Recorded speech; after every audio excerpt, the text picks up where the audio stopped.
our group. Hey, good afternoon, everybody. Real quick, I think I'm really looking forward to this first CERT G317 course this week, and it's going to be my first one to be partaking. Other than that, I mean, I think we're all pretty much ready, and hopefully this leads to more participation having in these Zoom meetings. So anything else, pass it back to Frank. Thank you, Luis. And Benny is actually in the air right now. He's on his way back from Rochester, New York, where he was up at the TNT factory. So he should be back late tonight. We'll go ahead and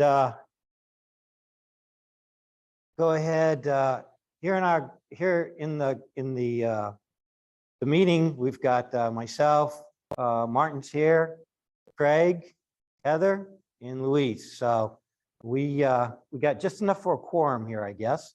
And those of you out there, we got Nicole, we got Janet, and that's it. So it's a small group, but we're going to keep things going. So this is going to be a pretty quick meeting then.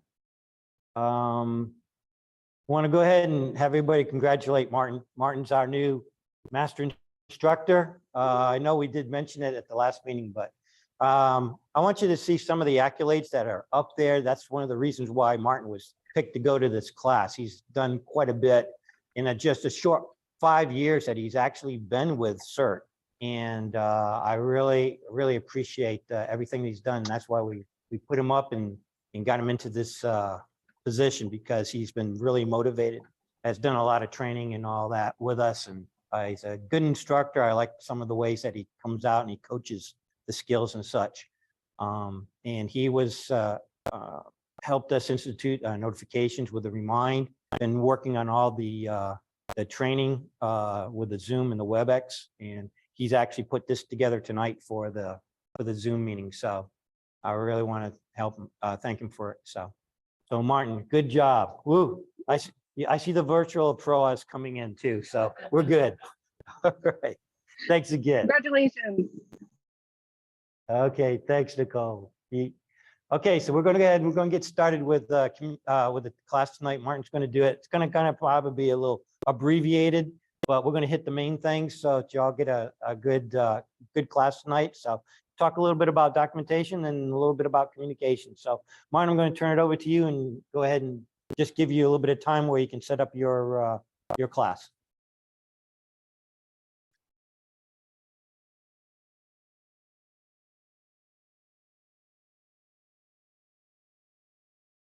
All right, thank you very much. As he said, I am a certified master instructor. I'm also a ham radio operator, Kilo Foxtrot 5, India Kilo November, and I also have my GMRS license, which is now actually WRUN 320. So I did not choose that. That's what the federal government assigned me. So I'm like, okay. All right, so what we'll be covering is we'll be doing forms, some refresher on radio comms, as well as on radio science. And for, well, we might have to skip the radio exercise with the number of people we have here, because we know how to use the radio. So the first most important thing about our forms, if you don't write it down, it never happened. And it works both ways. So in the event of any lawsuit, if you want to have the protection of the Good Samaritan under Good Samaritan laws, it has to be documented. If you reported it to the CERT teams, what your actions were, you report it on there, then if it ever comes to a lawsuit, somebody somewhere didn't like what you did, we will have it on there. That also covers your training, because they're going to want to know what you're trained to do and if you did more than what you were trained to do. So that's why it's important that we keep good records. As you know, Frank is always chasing us down to make sure we get all our paperwork in on time and filled out correctly and completely, whether we're training and all that, because that is what's going to protect you and keep you out of trouble. Because there's been incidents that have resulted in people really not taking care of that. Also, the other good thing about our documentation is it falls under the county, the city, the state getting reimbursed, especially in a major disaster. So what they do is donated resources, such as our labor, any kind of equipment, material, is counted towards what the what the city has to pay and what we would have to, we could get money back from. So the value of it has to be equal to a professional person doing that same level of work. That's why it's important, and that's why we always ask, what is your certification? What is your training? Because if you're a volunteer nurse, then the county, the city is able to charge back to FEMA. Hey, we had so many actually trained EMTs or people who are educated and meet the requirements to be certified EMTs, and so we can get reimbursements at higher rates. Which now in today's day and age, everybody wants money. Everyone wants to get paid. And then of course, it's always going to be at the same rate as regular work. And this is directly from the FEMA documents. So if we don't document what we do, the kind of work we do, we're not going to get the proper credit, and they're just going to give us the base rate of volunteer work. If you have more training, whether it's IT, home construction, kind of like that, then those professional licenses and trainings you've had in the past can count towards, increasing that up there. That's why when we ask, what can you do? What are you trained on? It's real important that you tell us.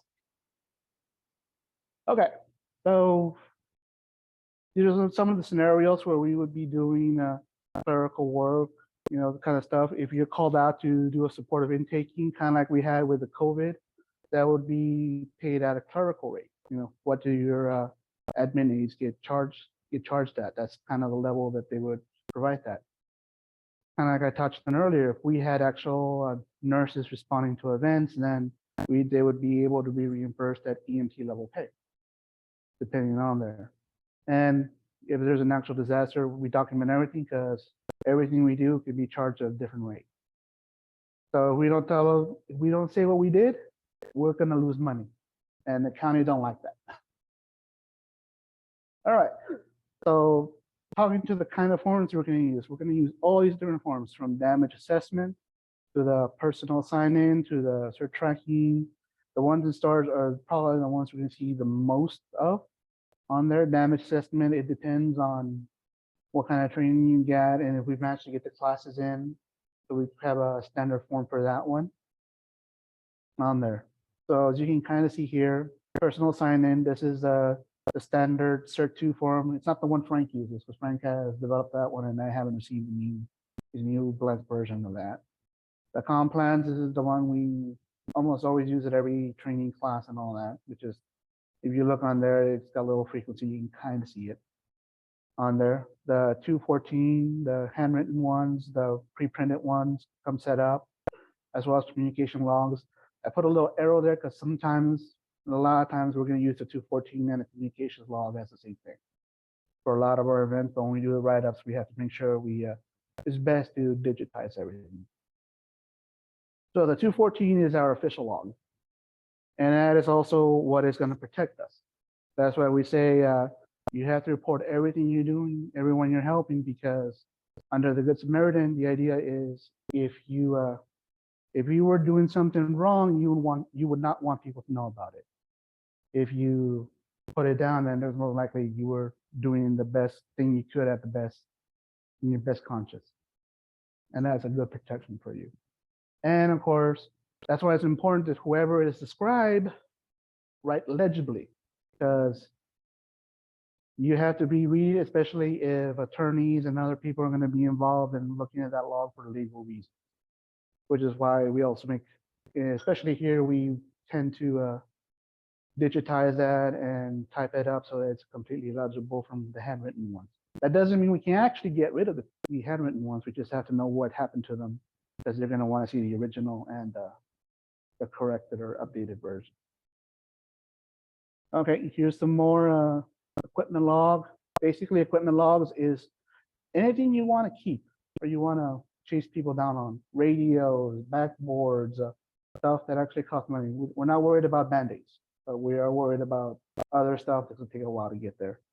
The treatment area record is a little difficult one. I think Frank has us using the triage tags for the most part. We'll use most of the triage tags on there, but we have to be careful because we have to protect their PII under HIPAA law. So you can't put actual names and dates of birth, but you have to put enough to identify who they were. Victim number 1 or victim in the red, female victim, gray shirt, red shirt, stuff like that, or something you can identify them, but it doesn't provide personal details later on. And of course, we'll also have different ones when we actually do that. This is CERT form number 5. And it's also one of the ones that's in the fog book if you had the yellow books. So just like I covered about, we're worried about non-perishable items in our equipment log. And then the triage tags and all that will go with medical. So what records we keep are not going to have the PII and names attached to them. But we do have to track what kind of medical help we provided to the people that were here. And as you can see the note, the victim treatment log is different from the triage tag. So there will be duplication of some work, but that's unfortunately a requirement that we need to do. This work can be staying within the CERT rules. Yes. Your treatment log does have a name and the descriptor and the triage tag. It depends exactly how we set up that we're gonna do. If we're gonna have one, whatever form we keep as a team that we pass on to Luis, is not gonna have names on it. Whatever goes with medical to the hospital to the further down the line can't have names. Okay, so I had that. So the tag. Tag's gonna have to be because it's gonna go with that patient. Okay. Anything that we keep, not have anything that's identifiable, otherwise we're violating. What about initial? There's a lot of people. Okay. We can't hear what's going on. Okay, so she asked about the names and the triage tags, and Frank said that we can't. The triage tag can have a name because it's going to medical, but anything that we keep cannot have any kind of identifiable things, including initials. It cannot have anything like that. Ah, okay, thanks.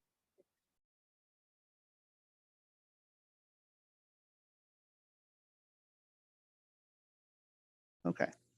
All right.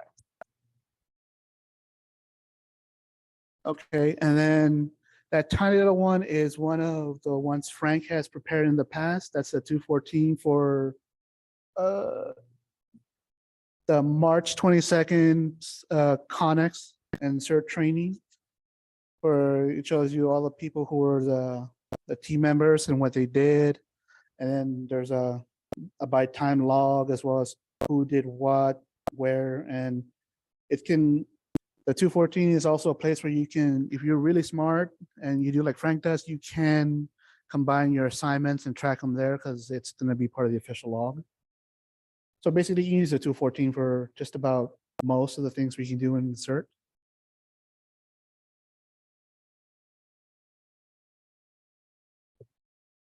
And it also tracks the volunteer hours, the total volunteer hours, because that's important for Luis and us and everyone to know. So that way we know how much, how long an effort we put in for that. And of course, every event requires a personal sign-in form, a 214, and some kind of briefing form, and we can do it. Hi, welcome. Hi. Okay, and then the other forms can be assigned because, you know, obviously we're not going to be doing damage assessments when we're assisting a 4th of July event. Hopefully we're not doing damage assessment with that. And then the printed forms are the best ones, and whatever forms we decide to use, modify them in advance. Once you start using them, don't modify them because they're legal documents at that point. If they're being used for an event, that's when they become a legal document. So you can't go start marking stuff off, you know, on there. And everything has to be written down, and then we have to later on, we'll type it out, especially for people like me that have horrible handwriting. We definitely have to type stuff out. All right, and then we'll skip through that and go straight into communications. All right, so here comes the fun part. So when it comes to radio, there's two kinds of systems. One that needs an infrastructure, which are your phone lines, cell phones, the P25 radios, all that. And then there's the no infrastructure, which means they can either connect directly or you can set it up on your own. So as you can see, FRS, GMRS, MERS is another flavor of FRS. It's just slightly different frequencies and limited options, but almost nobody uses those. And then of course the VHF, UHF radios is what you see almost every company use. And of course, amateur radio. Amateur radio can use both some infrastructure to extend their range, but they can basically, carry it all in the backpack. So as you can see there, the trunk radios, we can set them up to basically act like really expensive ham radios. And that's what we've been normally doing in most of our events anyway, except for a few of them. So here is Frank's reminder to sign up for the ham radio class. All right, I'm going to throw the pitch out. So yes, so we're going to have this in February. Currently, we have 9 people already signed up. The word just went out the first part of October to the ACOG for all the other CERT teams to go ahead and start putting their people in to take the course. I haven't heard anything from outside yet, but give it some time, we'll get going. If I don't hear anything back by the end of December, then I'm going to open it to the general public. It is open to 25 altogether. If you've never had the class or you've never had Bob Rodriguez give a class, you're in for a treat because he is very entertaining. I'll tell you what, and the thing about Bob Rod is he has been noted that it's 95% pass rate of anybody that takes his classes. So it's really, really high, and it's enjoyable. You're not going to be bored in this class. So if you're interested, get a hold of me and we'll get you on the list. So like I said, I got 9 people already signed up. Max is 25. All right, thank you, Frank. All right.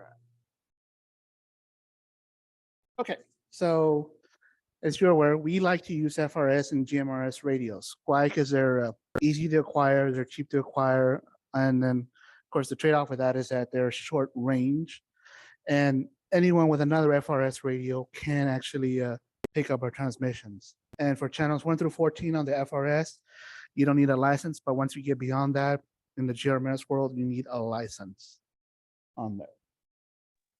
So here's the basic Quick radio. If question. you yes. Is this a national program or just a Texas program? The GMRS? The ham radio program that we're Oh, it's taking. nationwide. Okay, I was just curious if we were only Your certified in license is from Texas. the FCC. So the Federal Communications Commission gives you the license to operate anywhere in the US. Okay, thank you. No problem. Okay, so if you remember from your CERT class, you know that there's the basic things on the radio, the antenna, the volume, the little button to makes it go talk, the microphone where you talk into, and the speaker. And remember, every radio is different, so you have to get used to whatever you buy and play with it and learn where those buttons are and what all the other buttons do for you. And also how to change the battery. And as you can see, this one has, like, even though it looks basic, it's got a pretty nice little number of buttons on there.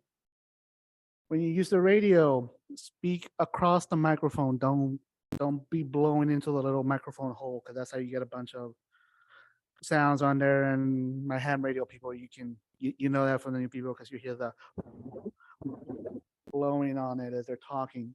Also, don't yell. If they can't hear you, get a little bit closer to the mic or get a little bit further away to get the right sound. Use plain English. And the small handheld radios actually use you as part of the antenna. So it's important that the antenna stays vertical, because you're part of the grounding plane on there. And when you go through the class for amateur radio, you'll learn what a grounding plane is. To improve your reception, you want to get higher, you might want to move around. It's just like on a regular cell phone. You know, you try to move to a window or something to get a better signal. You move around your house, your place, wherever you're at to get it to work. And remember, this is it's a party line when you're on a radio, unlike a cell phone where you make one-to-one communication. So sometimes you want to listen before you start keying, because it's possible for 2 people to cancel each other out or make so much noise that they're not able to be listened to. And then if you have emergency traffic, use the words break, I have emergency traffic, or mayday, mayday, mayday. And whenever we do our things, you always hear Frank, myself, or someone else do. This is just an exercise. This is just a training event. That way we don't get news media and people calling 911. Other words, like in the class, over, clear, out, or have special meanings. Make sure you use them when you want to use them. We use the phonetic alphabet.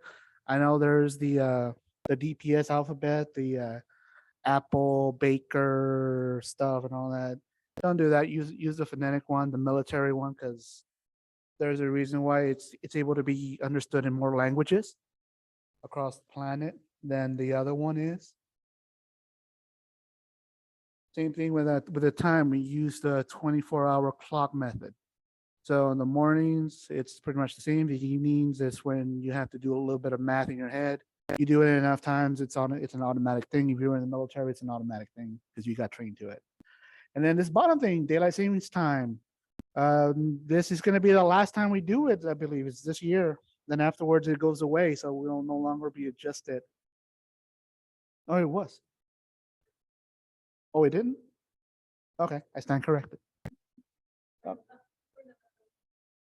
Okay, so keep an eye on that. They're trying to get rid of this. So this weekend, we are going to be setting back our clocks. So what's one of your preparedness things to do? Change your batteries on what? There's smoke Your alarm. smoke and fire detectors. And carbon monoxide detectors too. Okay. All right. And now for the for some radio science. So landlines and cellulars, you don't pay for a license, but you're paying for your access. That's why there's companies like AT&T, T-Mobile, yada, yada, yada, all those companies. For FRS and MERS radios, there's no license. Anyone can buy one as long as you're willing to pay for the equipment. For GMRS, you do need a license, but the way they do it now is you can get one license and it covers your whole family or a whole group or organization now, just with one of them, just for us.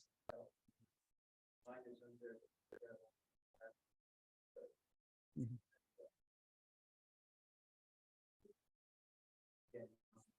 Okay. So one of the things that GMRS is set up, you can do it as a company. So when we use the GMRS, we use my GRMS. It's under the Dickey Carolina Ranch Fire Protection CERT program. So that's why we can use it when we're doing CERT activities. Thank you. And of course, for the ham, it's an individual license per individual person using it. And businesses, they can do the same thing, but they're paying for one channel, one frequency per group on there. Okay, so good radio skills can be transferred between different radio types. The bad news is bad radio habits can be transferred between different radio types as well. So radios are basically the same idea on all of them.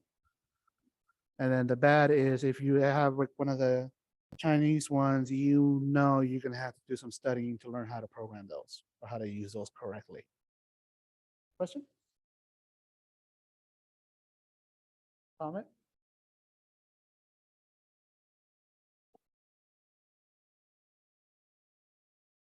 He said sometimes the programming is painful on the radio.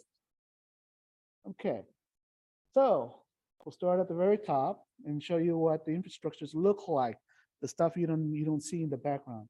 You're at home, you pick up your phone, whether it's a wireless, cordless, or an old style landline. You call in a central office, which connects to somewhere else, and then the call goes back to you. All you see is you're picking up the phone, it's connected to the wall, and it's going to a big old building somewhere. What happens at that point is you're calling from somewhere, you're going into the cloud, into the internet, which then routes it to some server somewhere, and then they figure out where they want to go. If you're on the cell phone, it does the same thing. You're connecting, you basically have a wireless device that's connecting to a tower, which is then either connected wirelessly or directly to the main transfer service office, which does the same thing as the old style phone systems used to. Now, the bottom one that looks like a little pentagram kind of deal is what a P25 system looks like. You have people on their radios, Bear County Sheriff, whatever, calling dispatch. They can either do it through an IP gateway, depending on their radio, or they can do a direct call in to a radio antenna, then it's routed to a different remote base, and then they're connected through this big old massive computer network. So if you ever worked in an office building and they have the phone trees, the voicemail system, P25 radios are basically doing the same thing. And then the handheld radios can do either digital or analog. And then if you go to different units, you can extend the range on there. A lot of things, what amateur radio operators do is they like to put things called repeaters up there on high towers. So your signal goes up there, reaches the tower, where that it gets either repeated out to someone else further range, which normally would not be able to see it, or it goes into the internet, which then transfers it to some other place. It goes on there. The system I know of is Echolink, is the one I know of, but I know there's other radio systems on there, and those are called repeaters or trunk systems. And yes, the question was, does a repeater antenna need power? Yes, it does. They're usually either set up with commercial power if they find a good sponsor, or sometimes their amateur radio group will set up solar systems. Yeah, of course, the problem with solar systems is you need the sun. If you have a lot of bad weather, then your usefulness of that antenna may drop. So this is what a P25 system was supposed to look like. That big mess is supposed to be several different agencies all talking to each other, all being able to connect to each other. The radio here is supposed to be able to work over in Houston, in Dallas, anywhere across the US. That was the idea. It was supposed to be encrypted. It was supposed to let anyone anywhere know who was calling for what, where, when, why, and how. Of course, that was before they let private businesses do that. So do we still have them? So we have the P25 radios, which allow us to interface with Bear County, with all the agencies in Bear County and the federal agencies here. They are programmed to show that it's us. So, you know, you can't start meowing on it and have someone think it's somebody else. You know, it'll show up as Bear County Sir was transmitting, and then there was a meow, so they can kind of track it down. You all laugh, but yeah, it's happened before. And for local events like the ones we normally use them at, we set them on a peer-to-peer or direct connection. That way they act like a regular ham radio. They just have a lot more power behind them, so we can talk further. And then of course, you can mount your antenna on a vehicle. You want to try to go for something that's well balanced. And if you go, again, if you go to the class, you'll learn how to balance them. You'll learn how to put them on your vehicle. That way you can connect the handheld to a mobile antenna, or you can get a mobile unit. That's important. The antenna is usually the part that does the most important work. You can have a really expensive radio, and if you have a cheap antenna, you have just a really expensive brick. And you can also, on the other flip coin of that, you can have a really good antenna, and it can make even the worst radio beat out a lot of stuff that's out there. All right, so we're talking about different kinds of radios and all that. So here are the different normal ranges you see on there. On the left side is for handheld units. On the right side is for the mobile higher power units. You can see there, FRS in general gets about a quarter-mile range before it starts to mean interference. Your GMRS doubles that to about half a mile. Your CBs go up to about a mile to 2 miles. That's your trucker radio. They have the new thing coming out, single sideband for CBs, which go a couple more miles out there, which starts to compete with the ham radios, with the small handhelds. But then the HF and other stuff can go several hundred miles. And we're talking about 5-10 watts. And again, of course, you have to have a decent antenna on there. For the mobiles, You can see that how the numbers go up a little bit more. The FRS on a mobile antenna can reach about a mile. So you can use it, car convoy kind of deal if you have an outdoor antenna on there. And you can see the increases on there, which can be useful in an emergency if you need to contact those several miles out there. Okay, and so depending on the kind of radio and the kind of frequencies you're using, you can go anywhere from the VLF, which is what they use for submarines. So you can see it bounces a signal for hundreds and thousands of miles. You can do skywave propagation, which is, again, if you go through the class, you will learn more about that in detail. So it shows you how to skip it a couple hundred miles using clouds and the atmosphere, the E bands and F bands up in the atmosphere for the ionization, using scatter, and then what most people are used to is line of sight. That's why your cell phone signal drops. That's why signals degrade when you go into buildings. You have a hard time calling on your cell phone because you lose line of sight with your antenna and the signal starts dropping off real quick. Okay, you want to do this one? Who here needs practice with getting messages? No?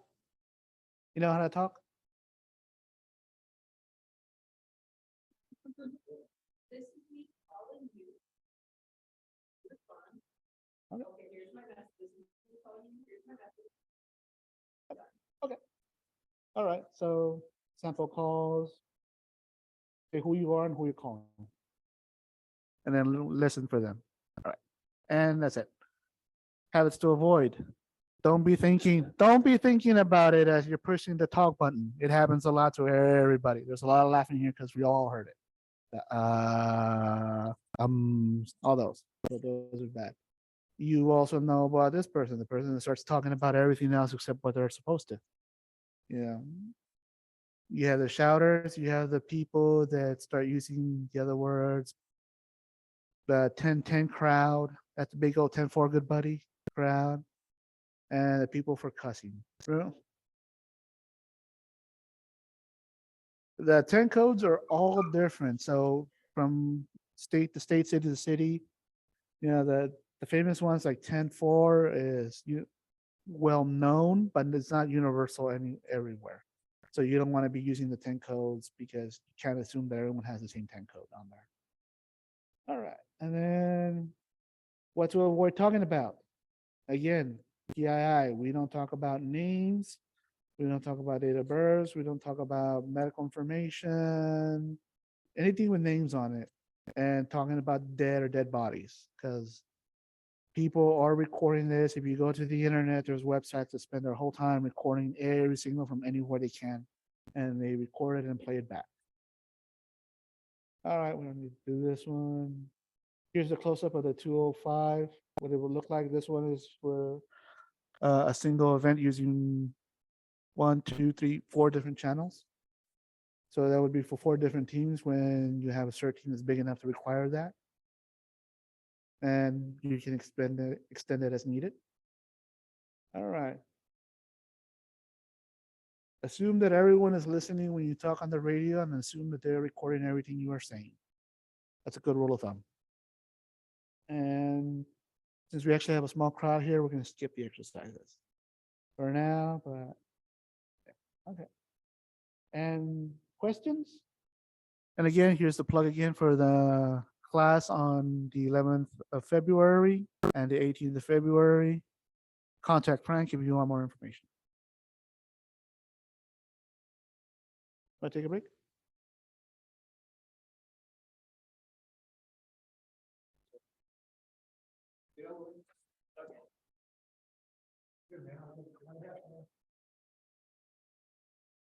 Okay, we're going to go ahead and have Martin get us back into the PowerPoint for the meeting. We're just going to keep this going. It's going to be a short meeting tonight, but we got some things that we needed to discuss. So, okay, so we've already been through this one already, so you already got that.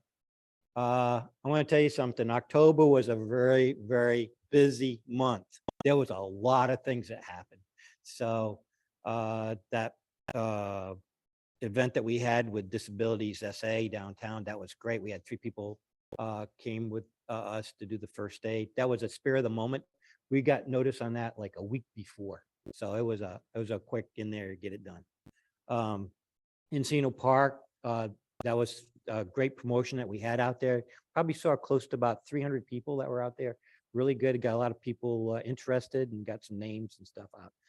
National Night Out at where I was at. It was the spirit of the moment. They canceled it an hour before we were supposed to do it. So I set up in my front yard and entertained 7 people when they came by. So it was fun. It was a good night out. We also had our CERT training meeting. And we talked about the reorganization, restructuring of the Bear County CERT. We'll actually have that a little bit later in the meeting.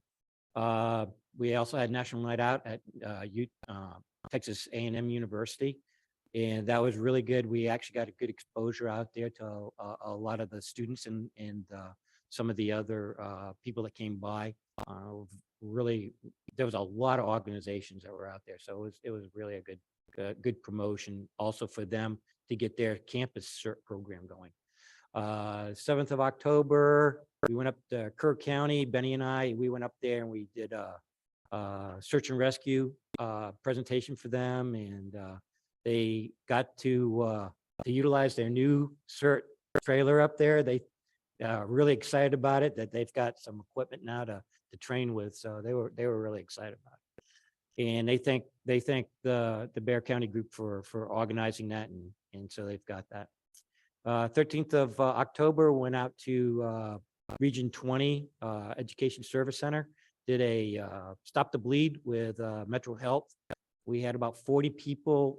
They were not only educators, but school nurses and administrators and all that. It was really a good class. We also got, for those of you that don't know about this, we actually got to go ahead and practice our fire drill. They actually pulled the fire alarm while we were there, and we actually had to evacuate and do the whole 9 yards. So that was interesting. 14th of October was a San Pedro cultural opening. We set up a first aid area out there, and there was 3 of us that were out there for that. Then the Great Texas Shakeout. I know when we had mentioned it here in the meeting in October, that we get about 12 people that signed up for it. We actually had 40 people that actually participated in it. It was really good. Got a lot of good information back on that. Everybody seemed to really like that. And we were the biggest group in San Antonio that actually participated in it. So it was good. We made a first.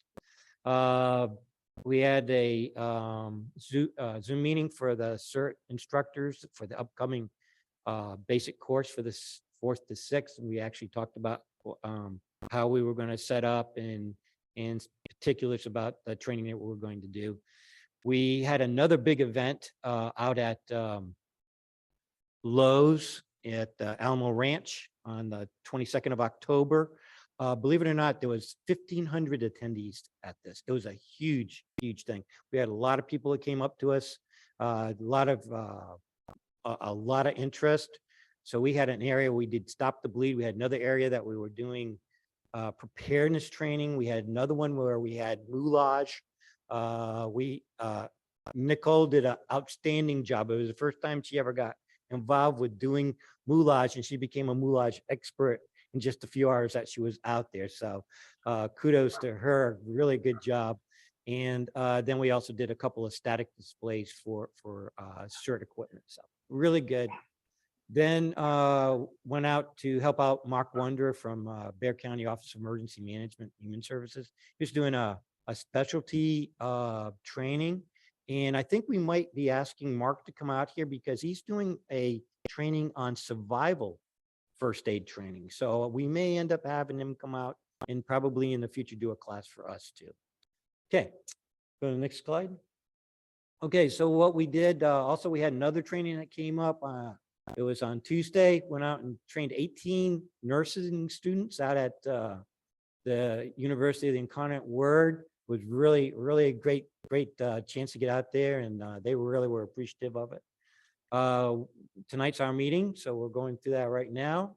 We have our big basic course coming up starting tomorrow night and Saturday and Sunday.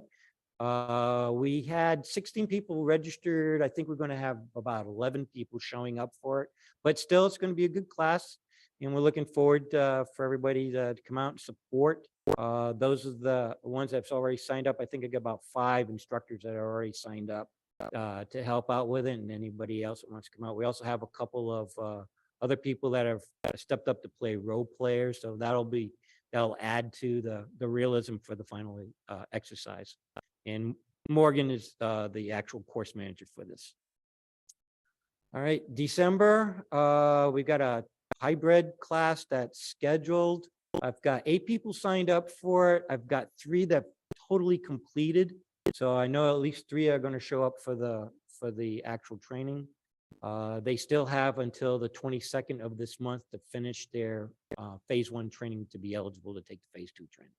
Still need to have more instructors sign up, still need role players and all that. So if you're interested, please let me know. We like to try to keep this as realistic as possible. We have a Stop the Bleed Till Up Arrive training coming up. I've got 4 people registered out of 30 that's possible. So talk it up, see if we can get more people involved with it. Just let me know so we get them pre-registered. And then the same night of the last of the hybrid class, which is a Saturday, we have an event out at Windcrest. It's Christmas preparedness, Christmas lighting for the city. Everybody knows that Windcrest has a big Christmas deal out there with their lighting for their community. So they're going to have a startup of it, and they wanted us to go out there, do a preparedness and set up a little first aid booth. So it's only a couple of hours, not a big deal. Maybe you get some hot chocolate and some cookies or something. So that's pretty much it. So looking ahead, our training coming up, I'm still having a hard time trying to get O'Connor online to start their phase 1 training. Hopefully I can get them going. And we still want to get them doing their phase 2 training sometime in on a Friday, Saturday in January. That's what our target is. And then also the amateur radio class is already set up. And like I said, 9 people already registered, 25 max. So, okay, next. So there's the classes, what we're looking at as far as proposing. That's the basic 313. So we got one set up in February. It's a 3-day weekend course. And then in November, we got a 3-day weekend course set up. For hybrid, like I said, O'Connor, I'm still waiting on them to go ahead and finalize the dates, but that will be a Friday, Saturday night. And then we also have 2 others. We have in May, a Friday and Saturday, and we also have in August, a Friday and Saturday. You notice that these are only 2 days. It's a Friday night, Saturday during the day, and they're during the time when the weather's starting to get a little warm. So that's why we want to keep it, just a couple of days and least amount of time out in the weather. Okay, next. And then we want to go ahead and start some help arrives and until help arrives and Stop the Bleed. So we've got some that are open up there. We want to try to do these for the general public. I want to try to do one April, July, October for Until Help Arrives. And we wanted to do Stop the Bleed. We actually have one scheduled up. I'm waiting for the final on it, but it's scheduled for the 25th of May.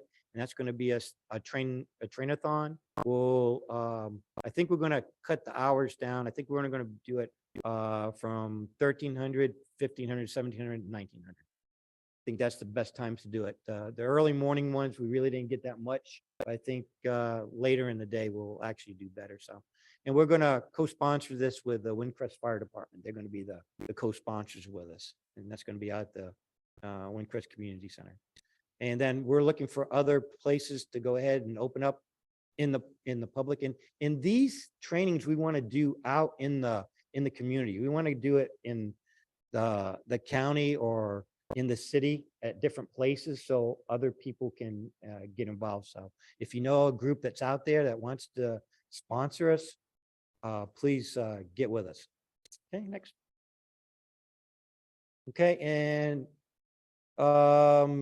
pretty much what we talked about last meeting is that we've kind of taken and are more into doing a preparedness as far as what CERT's doing now. We're doing preparedness training, so we're going to accentuate on continuing with Until Help Arrive, Stop the Bleeding CERT specific training. And we're going to be out there trying to promote individual and community preparedness at different events and help with requests as they come in from Bear County OEM to help with support community events. So we might be doing some first aid support. We might be helping with certain events. If there's a pod that comes up and such or whatever, we'll go ahead and be able to support those. So but we're not going to be doing a lot of emergency response. It's going to be mainly planned events. Okay. So at this point, I'm going to turn this over to Heather. We had talked about looking at doing a CERT shirt. Luis said that there's a possibility that we can get some monies, but he wanted to get a kind of an idea. So I've got Heather. She's going to go ahead and she's going to talk to you a little bit about the shirt that they use for the Alzheimer's bike ride and all that. And she'll talk to you about it. Hi, ladies and everybody who's here.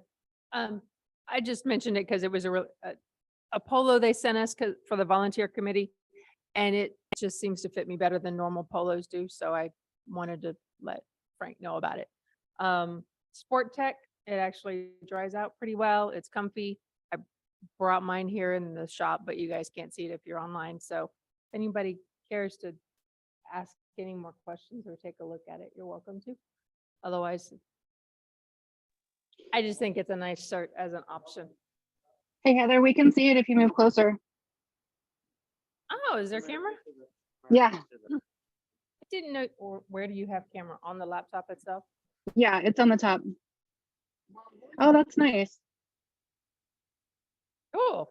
There's a little teeny tiny picture. Oh, very cool. So it just has a different neck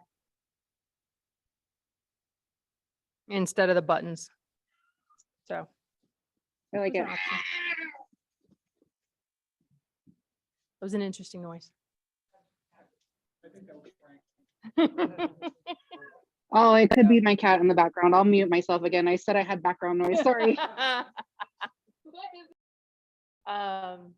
So all the stuff that's up there on the slide is pretty much everything that went in email exchanges between us. The ladies from the Alzheimer's Association who did the ordering said she got them straight from the purchasing department, but when she's worked other places, she's gone through places like Fort Imprint.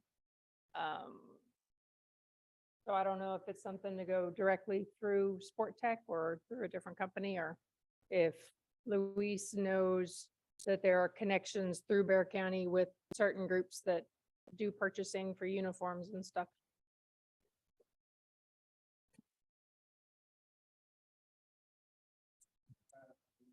All I would need was just pretty much just the vendor's information, and I would have to ask for a bid or like a quote. And then from there would be all processed through Ray and all that. So that's all I would do, just get the information and pass to Ray, and Ray figures it out. Okay, so who wants to lead that charge and get that information? Janet?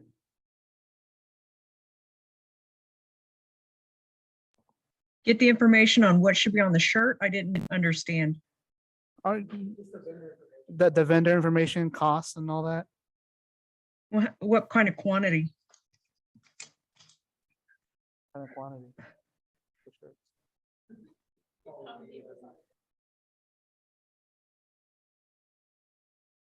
20 of each?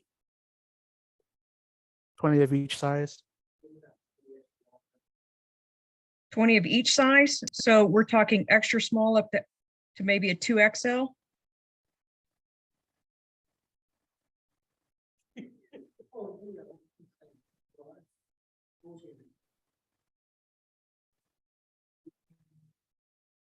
I can't hear you guys.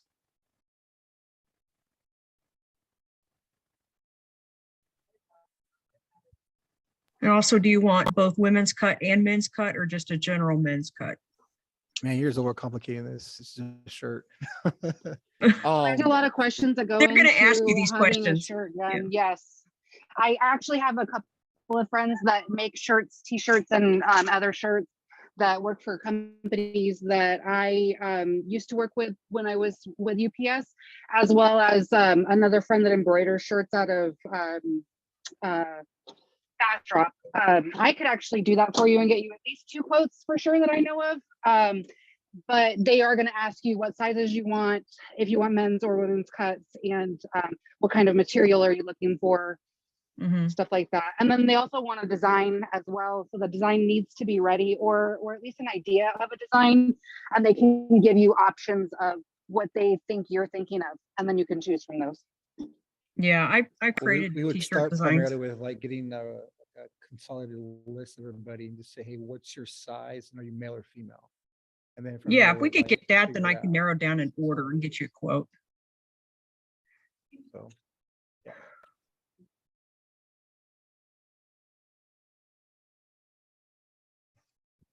Okay, so what we're gonna do is we'll go ahead and we'll put this together. We'll put it as a package. We'll get information from each member, so we got an idea of sizes and such, and then we can go ahead and then put out I guess we can put out a bid essentially to vendors. Yeah. Yeah.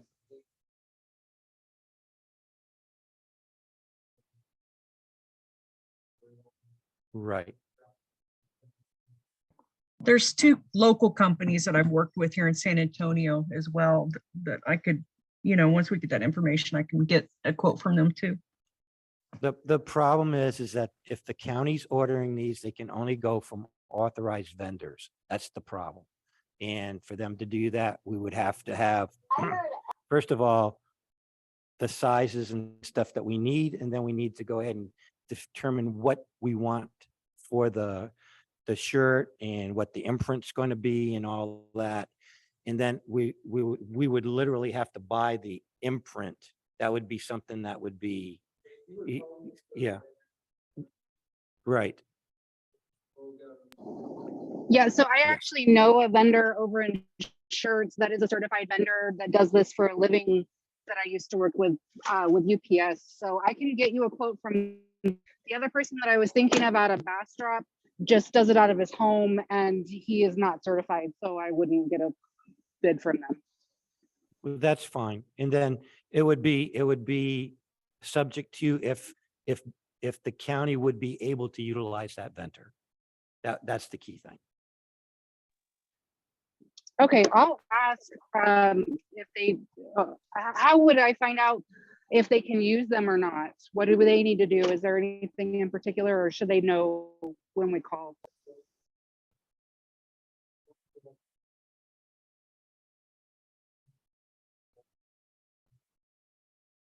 Okay, it has to go through Louise. He has to go ahead and consult the county to see if the vendor is actually approved by the county. So if they want to submit, that's fine. He will actually go ahead and put it through and find out if the county would actually accept them as a vendor. Okay, so they actually need to make a submission in order to be approved, or do we need to just give you the name of the company first and then ask them to do the submission? We would actually have to find out what we want. And then you can go ahead and have that vendor submit what they want to Louise. Louise would then take it and find out if the county will authorize that vendor to do that. That's pretty much it.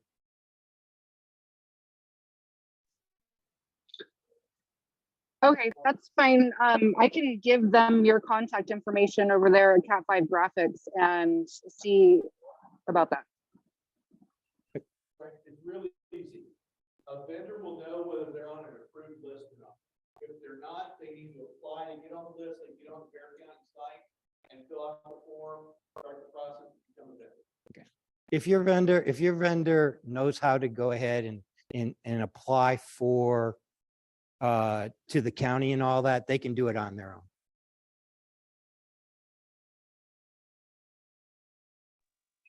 Did that answer your question? Yes, it did. Thank you. Right, next. Okay, so here's your chance. Have me stop talking, y'all do the talking. What do you got on your mind?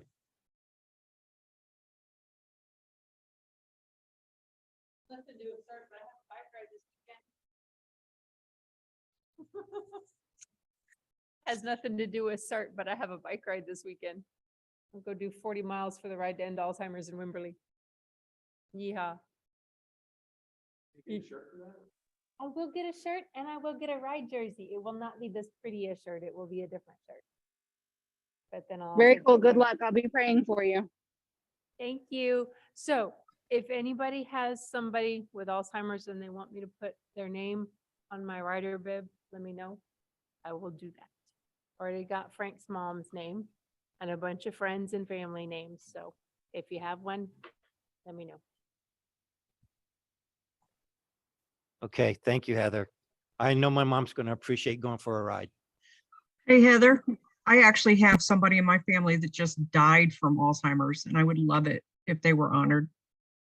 Her name is Louise Fix, but she goes by the name Lois Fix. Spell that last name. How do you spell the last name, please? Fix, Fix. Lois, Lois. Very good. Okay, Heather's got it Thank and you. she will put it on the rib. Very good. Thank you. Thank you. She was All my right, aunt. so- I'm sorry, what? She was my aunt. She was your aunt? Okay. Yeah. Well, my mom, I told Heather that this is good for me because it was good that we honored my mom. We haven't been able to do that. So I thought it was a great idea. Okay, hey, we got some severe weather that's going to be coming up tomorrow evening. There is a chance of enhanced thunderstorms, and we're right on the cusp of a possible hail and tornadoes. So we want you to go ahead and at least have that knowledge ahead of time. Monitor the National Weather Service. Be aware if there's any warnings that are put out. So you got the heads up. Anything else, Martin, as far as I need to put out as far as the weather? We hit everything on a good. Anything else? Going once, going Not on my side. twice. Okay, here we go. Last thing. Do you have one more? Yes, you do. Okay, so thanks for coming in. Hopefully, we'll do a little bit better. I think we did really good with this hybrid for the first time. It's new. It's a work in progress, but I think it's doable. There will not be a December meeting. We want you to go ahead and take the time, enjoy it with your family. The holidays are up. Take the time to do that. We do have that CERT hybrid class though, the 2nd and 3rd of December, and we also have the Until Help Arrives, Stop the Bleed on the 8th. Well, other than that, we want you to spend time with your family, enjoy them. Our next meeting is going to be on the 5th of January, right here, and we are going to do Disasterville. I know I promised it before, but we are going to do this. This will not be a hybrid course. This will be a in-person. You have to be here to do this. And it's going to be really interesting. If you've never done a tabletop that really gets involved with what CERT's all about, this is it. And again, this actually spun out from the hybrid course. This does come from the University of Utah and also from the Utah Office of Emergency Management. So they really put a lot of work into this, and they made it so that we can utilize our local area as far as how to run this disaster bill. So it should be really interesting. So with that, I am going to say thank you so much for being with us. And we're going to close out. Thank you.